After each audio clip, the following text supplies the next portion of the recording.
कुमार विश्वास जी, आपने सिर्फ सोनाक्षी सिन्हा की अंतरधार्मिक विवाह पर घटिया तंज नहीं कसा है, आपने असली अपनी महिला विरोधी मानसिकता भी दिखा दी है। और एक बात याद रखिएगा, प्रभु राम या रामायण या उससे जुड़ा कोई शब्द किसी की बपौती नहीं है। आपके अपने घर पर बेटी हो और आप किसी और की बेटी पर भद्दी टिप्पणी करके सस्ती तालियां बटोरेंगे तो आपको क्या कहा जाएगा?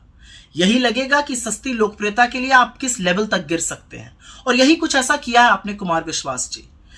कुमार विश्वास जी, आपने सिर्फ सोनाक्षी सिन्हा की अंतरधार्मिक विवाह पर घटिया तंज नहीं कसा है, आपने असली अपनी महिला विरोधी मानसिकता भी दिखा दी है।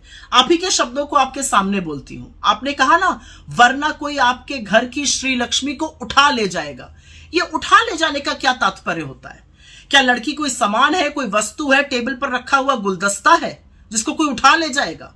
ये जो मानसिकता है ना कि जब तक लड़की पिता के घर में उसकी संपत्ति है, जब पति के घर में गई तो उसकी संपत्ति है, ये कब बदलिएगा और ये कब बदलेगी? और ये कितनी घटिया सोच है। विवाह जो है ना, वो बराबरी का रिश्ता होता है। उसका आधार, उसकी नींव परस्पर प्रेम और परस्पर विश्वास होता है। 2024 के भारत में एक लड़की ने अपनी मर्जी से शादी कर ली तो आप उसकी परवरिश पर सवाल उठाने लगे। मतलब 2024 के भारत में एक lड़की को यह की आजादी नहीं है कि वो जिसको चाहे उससे शादी कर सके। अब कौन क्या खाएगा, कहां रहेगा, क्या पहनेगा, किसको पूजेगा, किससे प्यार करेगा, किससे शादी करेगा, इसका निर्णय भी धर्म के स्वयंभू ठेकेदार करेंगे। मतलब गजब है।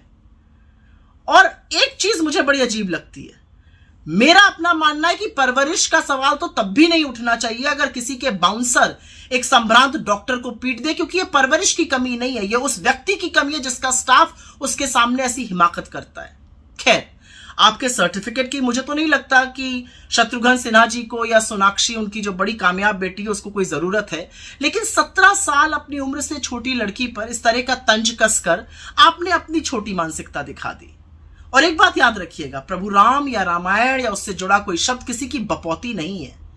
आप तो लोगों को रामायण और गीता पढ़ने की सीख देते हैं और आप ही सोनाक्षी सिन्हा के पति के धर्म से नफरत करने में इतने मशगूल हो गए कि रामायण के मूलभूत को ही भूल गए। आप भूल गए कि रामायण में कितना मधुर अंकित है, सब नर करहि परस्पर प्रीति, चलहि स्वधर्म निरत श्रुत नीति।